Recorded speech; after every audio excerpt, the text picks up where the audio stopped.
Deux athlètes d'exception, deux femmes. C'est un plaisir de vous accueillir ce matin dans le 8-30 France Info. Pauline Desroulettes, Antonin Keita, bonjour à toutes les deux. Bonjour. On l'a dit, nous sommes à 100 jours tout juste de la cérémonie d'ouverture des Jeux paralympiques.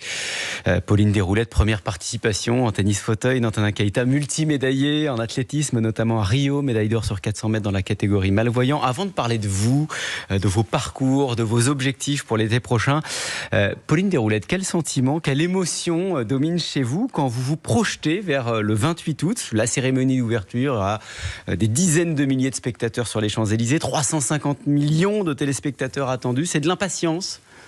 C'est de la patience que j'essaie de canaliser parce que le chemin est encore long. À la fois, c'est demain les Jeux pour nous. À la fois, il y a beaucoup de compétitions, d'échéances encore. Moi, je sais que ça va être une grande émotion pour moi de défiler, de participer à ces premiers Jeux, de représenter la France à la maison, devant son public. Donc voilà, je suis très excitée à l'idée de vivre cette grande fête du sport. C'est historique, c'est une fois dans une vie. Donc on a diète, c'est vrai. Antonin Keita, vous avez déjà vécu 3 éditions, c'est ça? 4 même. Vous dites à Pauline Desroulettes, vous qui êtes vétéran dans l'histoire. Vétéran, peut-être pas quand même. Beaucoup d'expérience. Mais non, je dirais à Pauline que je pense qu'effectivement, elle va vivre un truc assez énorme. Après, je pense qu'on va tous et toutes vivre un truc assez énorme parce que personne n'a encore fait les Jeux à la maison. Donc, quoi qu'il en soit, même si on a fait des éditions précédentes, là, ça va être une édition unique, vraiment. Pauline Desroulettes, vous parliez à l'instant de votre émotion. Vous avez été amputée de la jambe gauche après avoir été percutée par une voiture en 2018.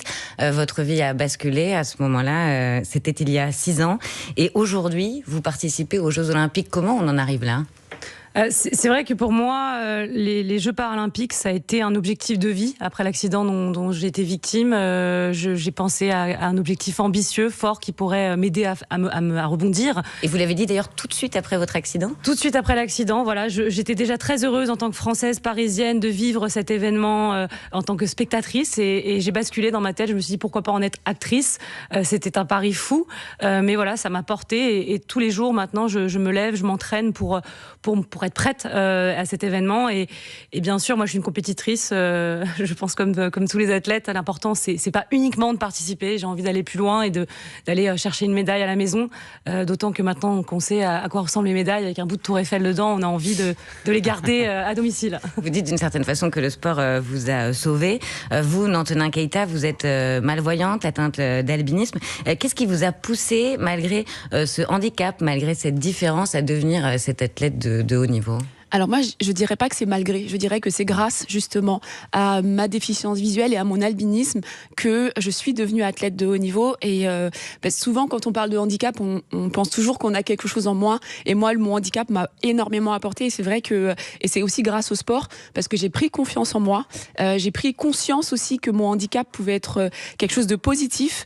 Et voilà. C'est très important ça pour les gens qui nous écoutent. Il y a un moment où dans votre tête, un déclic se produit. Effectivement, moi en fait, même si je suis née albinos et déficiente visuelle, je n'avais pas conscience quand j'étais jeune de cette différence-là et de ce problème de vue.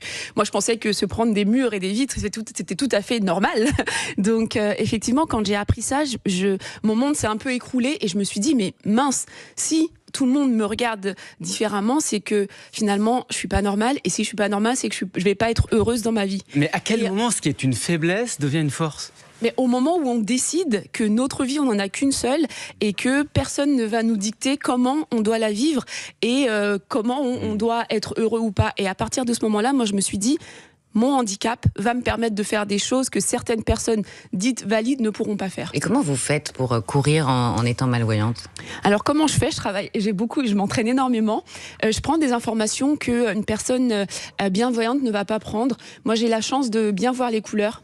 Donc je me repère énormément dans ma vie de tous les jours et même dans ma vie sportive grâce au contraste de couleurs qu'il peut y avoir sur la piste.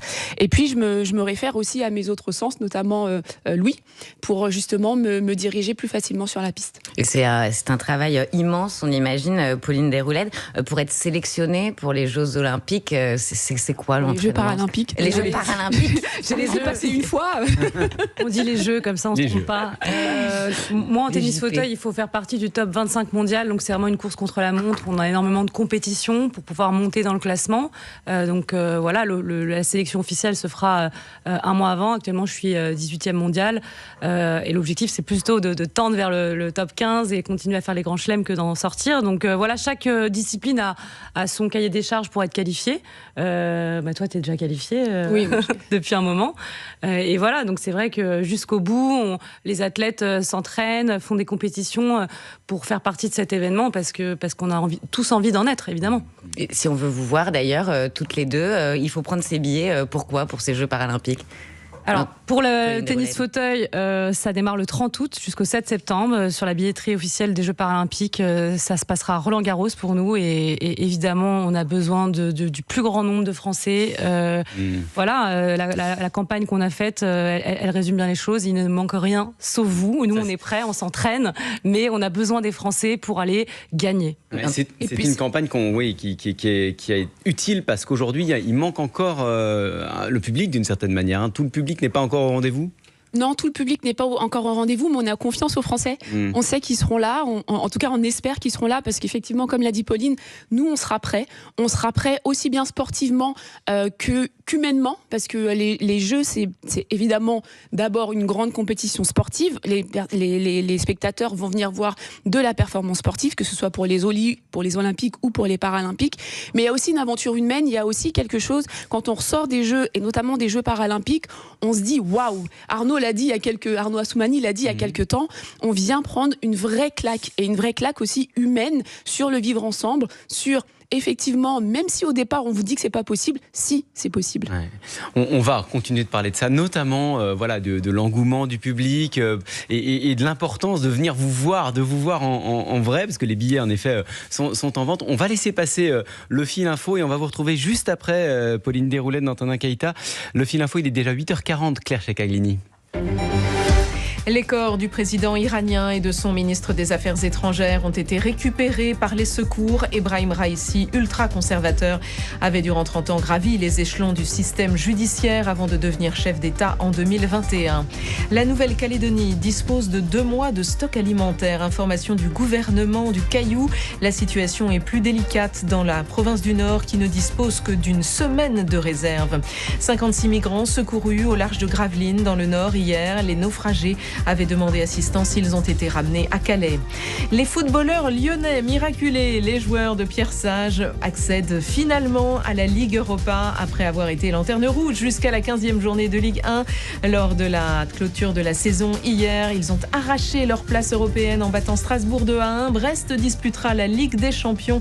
Les Finistériens ont ravi la 3e place à Lille en gagnant à Toulouse 3-0. Les nordistes ont fait match nul face à Nice 2 partout et Metz devra jouer les barrages pour rester dans l'élite. France Info. Le 8-30 France Info, Agathe Landré, Jérôme Chapuis. Toujours avec Pauline Déroulède, championne de France de tennis fauteuil, Antonin Keita, championne paralympique d'athlétisme. On parlait à l'instant des Jeux paralympiques auxquels vous allez concourir. Antonin Keita, pour vous voir, ce sera au Stade de France, c'est ça ? Exactement. Nous, ça va commencer dès le 29 août et jusqu'au 7, du coup, septembre, pardon. Et effectivement, ce sera au Stade de France. L'une à Roland-Garros, l'autre au Stade de France. Et la grande question, on en parlait à l'instant, c'est celle du public. Il y a une campagne de publicité qui est lancée aujourd'hui par le comité d'organisation Paris 2024. On vous y voit notamment, Pauline Déroulède, vous êtes dans votre fauteuil, raquette à la main, devant un stade vide avec ce slogan « Il ne manque rien, sauf vous ». Comment vous expliquez ce manque d'engouement d'Antonin Keita ? Est-ce qu'il s'agit aussi d'un modèle à interroger ? Alors, je ne sais pas si c'est un manque d'engouement. Je pense que, comme beaucoup doivent le savoir, c'est les premiers Jeux paralympiques qu'on a à la maison. Je pense qu'il faut encore habituer le public à venir et se déplacer pour voir du paralympique. Moi, je vais les encourager. Pourquoi ? Parce qu'en plus, sur les Jeux paralympiques, on a des sports qu'on n'aura pas sur les Jeux olympiques. On a de la boccia, on a du cécifoot, même si on a du foot sur les Jeux olympiques, mais là, on a du cécifoot. On va avoir vraiment des sports qu'on ne peut voir que Jeux paralympiques.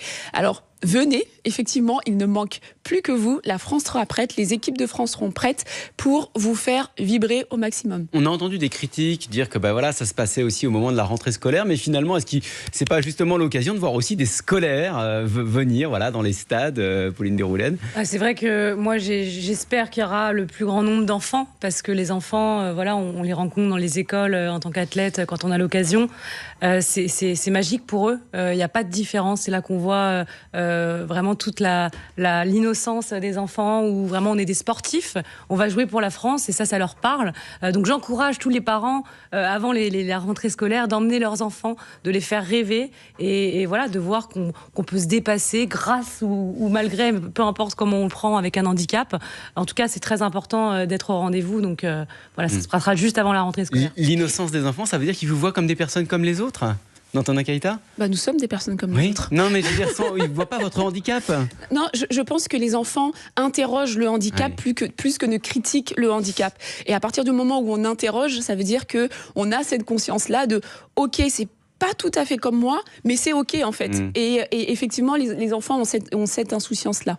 Et puis après, si on peut aussi parler de chiffres, parce qu'on sait que ça peut... motiver certaines personnes. Aujourd'hui, il reste encore pas mal de billets à moins de 25 € ou à 25 € pour venir voir un événement juste planétaire. Donc, faut pas hésiter, quoi. Vous transmettez votre expérience, Pauline Desroulettes.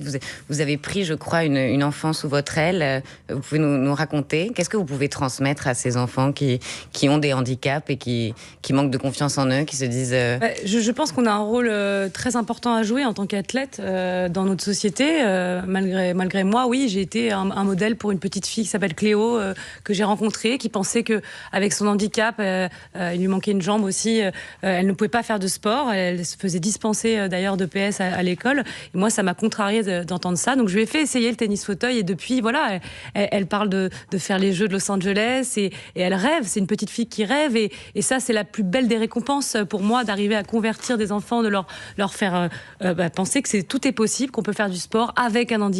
Et que évidemment la différence elle peut être belle et c'est pas un sujet.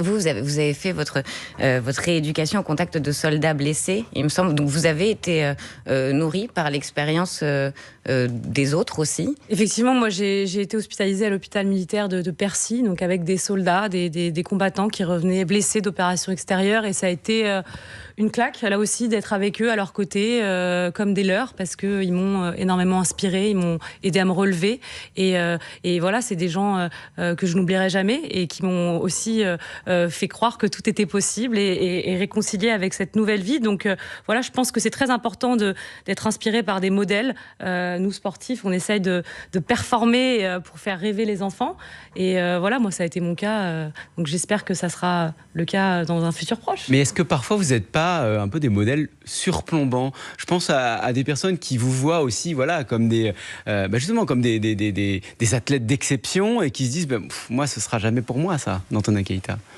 Effectivement, tout le monde ne sera pas champion ou championne paralympique, mais ça c'est aussi ok en fait. Nous, ce qu'on veut, c'est que même si demain un enfant n'est pas champion paralympique, l'amener au sport, l'amener à se sentir mieux dans son corps et dans sa tête, là on aura déjà gagné quelque chose en fait. Il y a quand même, un enjeu financier qui est très important.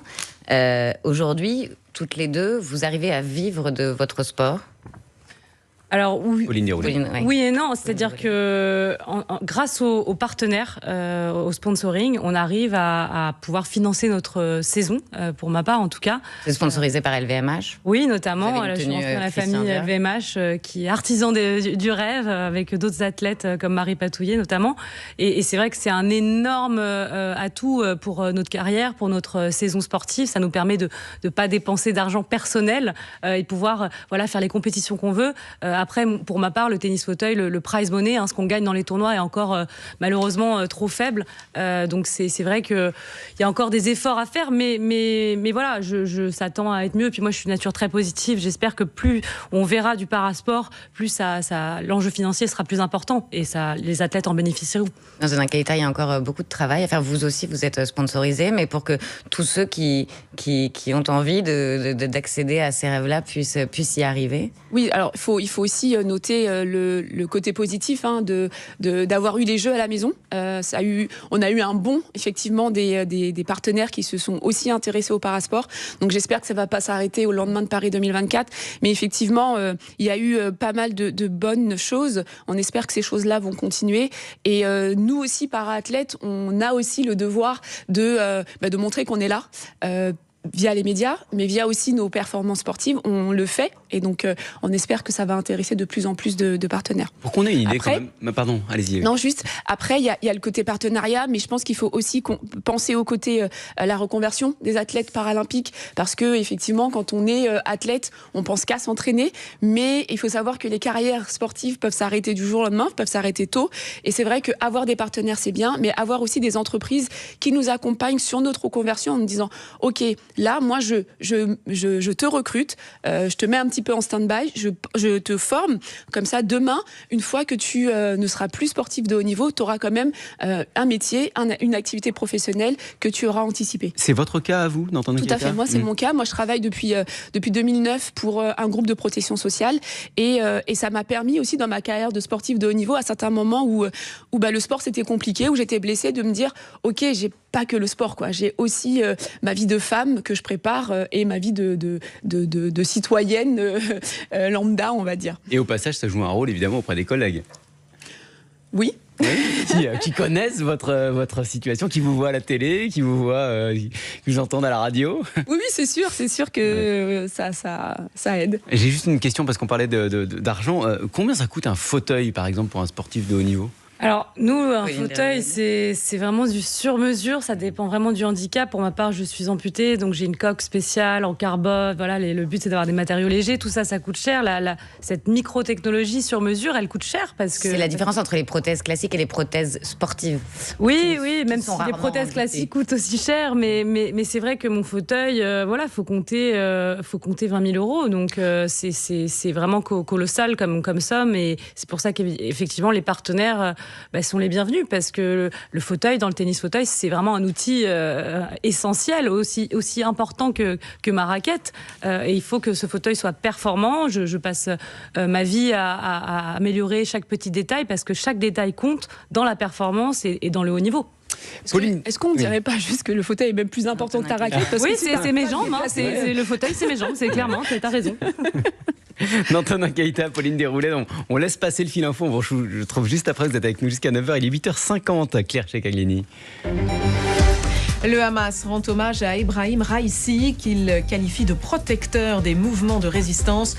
Le président iranien est mort hier lors d'un crash en hélicoptère. Adversaire résolu d'Israël, cet ultra-conservateur avait toujours soutenu l'organisation terroriste.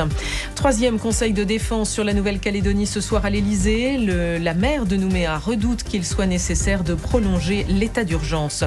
En ce lundi de Pentecôte, les caisses de l'État se remplissent. Cette journée de solidarité pour les personnes âgées et celles en situation de handicap avait rapporté l'an dernier 3 milliards d'euros, 3 milliards 200 millions d'euros. Pour la première fois de son histoire, le Festival de Cannes récompense des studios. Une palme d'honneur sera donc remise aujourd'hui au studio japonais Ghibli, spécialiste des films d'animation empreints de poésie. Ils avaient sorti notamment Le Garçon et le Héron ou encore Le Voyage de Chihiro. France Info. Le 8-30 France Info, Agathe Lambray, Jérôme Chapuis. Avec Pauline Desroulettes, championne de France de tennis fauteuil, Antonin Keita, championne paralympique d'athlétisme. On parlait à l'instant des difficultés financières aussi, du matériel qui coûte cher pour pouvoir réaliser ces exploits. Est-ce que ces Jeux paralympiques, c'est l'arbre qui cache la forêt ? On va vous voir réaliser des performances extraordinaires, mais pendant ce temps, l'accessibilité dans les lieux publics n'avance pas aussi vite. Qu'est-ce que vous attendez concrètement en termes d'héritage de ces Jeux, Pauline Desroulettes ? Oui, on est encore en retard dans notre culture du handicap en France. Moi, je le vois quand je voyage dans d'autres pays qui sont beaucoup plus en avance que nous. Mais là encore, je suis de nature positive. Je pense qu'il faut effectivement rendre tous les espaces publics accessibles. On a encore du travail là-dessus. Et j'irai même plus loin. Je pense à la pratique du parasport. Il y a encore trop d'enfants en situation de handicap qui ne savent pas vers qui se tourner parce qu'il n'y a pas d'enseignants assez formés, de structures accessibles. Il faut développer ça sur notre territoire, qu'il y ait des clubs inclusifs. Et j'espère que l'effet Paris 2024 permettra à toutes les structures sportives de mettre en place les choses pour ça. Vous parliez, Pauline Déroulède, de l'accessibilité des lieux publics. Concrètement, qu'est-ce qui est en retard en France par rapport à d'autres pays que vous avez pu visiter? Est-ce que c'est les gares, les trottoirs, les magasins, le métro? Je pense qu'il y a encore une méconnaissance du handicap avec un H majuscule. Il y a énormément de formes d'handicap. Moi, je le vois quand je vais dans un aéroport. Et n'oublions pas que 80% du handicap est invisible. Et je me trouve souvent face à des personnes qui ne connaissent pas bien le handicap. Et donc, il faut éduquer avec beaucoup de pédagogie. Et c'est ce qu'on fait, nous, quand on passe dans des lieux publics. Et je pense que il faut vraiment expliquer aux gens qu'est-ce que le handicap, sous quelle forme on peut le trouver, de quoi on peut avoir besoin. Ça, pour moi, c'est la première des choses. Et je pense que le regard, finalement, qu'on porte en général sur le handicap doit évoluer. Et via le parasport, je pense que c'est le meilleur vecteur, finalement. Nantana Keïta, est-ce qu'il y a des pays dans lesquels vous avez voyagé, notamment pour les Jeux Olympiques, les Jeux Paralympiques, pour lesquels vous dites, là, il y a un modèle à suivre? Alors, honnêtement, je pense que le pays où j'ai été sur les Jeux Paralympiques, où c'était le plus facilitant, je pense, pour tout le monde, c'était sur les Jeux de Londres. Après, je pense qu'effectivement, en France, on a bien avancé. Après, on a un héritage aussi qui fait qu'on a une belle ville. Oui, on parle de Paris. En effet, on entendait tout à l'heure, il faut parfois 1h30 pour un trajet d'une demi-heure pour une personne valide. Il faut 1h30 en fauteuil, par exemple, dans Paris. Et c'est vrai, alors en fauteuil, oui, sûrement. Après, c'est vrai que, comme le disait Pauline, je pense qu'il faut prendre conscience aussi que sur le handicap, il n'y a pas que les personnes à mobilité réduite et que un handicap, une déficience visuelle, une personne qui va avoir des troubles cognitifs aussi, ça peut être compliqué pour lui et il faut penser aussi à ces formes de handicap et voilà. Après, juste Pauline a parlé de deux choses qui pour moi sont importantes, le côté accessibilité sportive et les clubs inclusifs. Aujourd'hui, il y a un programme qui est lancé par le comité paralympique français. J'ai oublié une lettre, mais bon, voilà. Mais qui justement offre la possibilité aux clubs de se rendre inclusifs et de former les clubs pour accueillir des personnes en situation de handicap. Et c'est vrai que amener l'accessibilité par le sport aussi peut être facilitant. Mais ça, c'est les maires, les élus qui nous écoutent, qui doivent répondre présent. Exactement.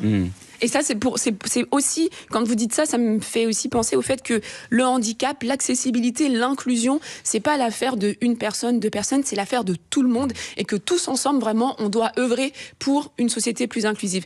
Et quand on fait ça, juste après, je m'arrête, on sait, on l'a vu que quand on rend les endroits accessibles, les choses accessibles, ça ne sert pas qu'à la population en situation de handicap, ça sert à tout le monde et ça facilite la vie de tout le monde. Oui, les parents avec des poussettes peuvent en témoigner. Je pense que l'accessibilité est une affaire de tous, effectivement. Quels sont vos prochains rêves ou objectifs, Pauline Déroulède ?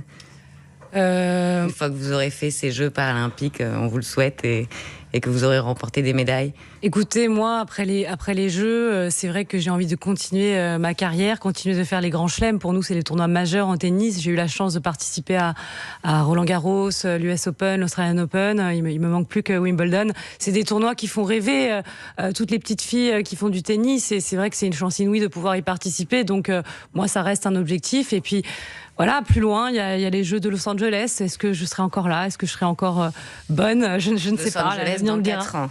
Oui. Et vous, Nantana Keïta, et d'ailleurs, quels sont vos pronostics de médailles pour la France pour ces Jeux Paralympiques ? Oh là là, les pronostics de médailles, moi je laisse ça aux têtes pensantes. Bon alors, vos objectifs à vous. Aux têtes pensantes, en tout cas ceux qui ont un intérêt plus là-dessus. Moi, en termes de rêve, je ne sais pas si c'est un rêve, mais en tout cas, j'espère que l'équipe de France ressortira de ces Jeux Paralympiques sans regret, en se disant on a tout donné, on a été présent, on a été fort, on était en communion avec notre public, qu'il soit français, on espère nombreux, et étrangers. J'espère aussi que la France sortira transformée de ces Jeux paralympiques en se disant ok, on n'était pas forcément bon partout. On n'a pas été forcément bon partout parce qu'on sait qu'il y aura des couacs et ça, c'est normal et c'est OK. Mais en tout cas, on a évolué, on a posé vraiment des pierres et ces pierres sont solides. Et puis, à titre personnel, j'espère être porte-drapeau, être capitaine de l'équipe de France et puis de ressortir effectivement de ces jeux-là en se disant j'ai obtenu le meilleur résultat possible. Et puis il y a déjà ce souvenir que vous avez d'avoir été relayeuse à Marseille. Hein. Effectivement, un très beau souvenir. Ouais. Merci beaucoup, merci à toutes les deux. Pauline Déroulède, Antonin Keita. On rappelle cette cérémonie, c'est le 28 août.